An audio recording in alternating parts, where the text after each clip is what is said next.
আসসালামু আলাইকুম রহমতুল্লাহ। আজকে একটি কাজ নিয়ে প্যারাদায়ক একটি কাজ আজকে নিয়ে আসলাম আর কি। ওপ্পো ফোনে যে চার্জিংয়ের যে সমস্যাগুলো হয় দেখছেন, এরকম চার্জ দিলে চার্জে আর কি কোনো প্রকার চার্জ হয় না। তো এটা সমস্যাগুলো হয় আর কি আইডি এবং যে থার্মাল লাইনগুলো আছে, বাটন লাইন বা থার্মালগুলো আর কি, এখান থেকে হয়তো এইগুলো লাইনগুলো আগে দেখলাম কোথায় গেছে লাইন। তো এই দুটা লাইন আর কি সুন্দরভাবে এইখান থেকে এই জায়গা থেকে জাম্পার করে দেবো আর কি।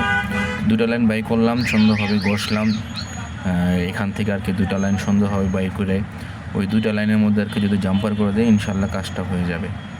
তো সুন্দরভাবে ইউবিগুলির মাধ্যমে সুন্দরভাবে লাইনগুলো টানার পরে আর কি ইউবিগুলি দিয়ে দিলাম জাম্পার করে, যাতে এটা ছিঁড়া না যায়, মজবুতভাবে থাকে। তো আলহামদুলিল্লাহ কাজটা হয়ে গেছে এগুলো করার পরে।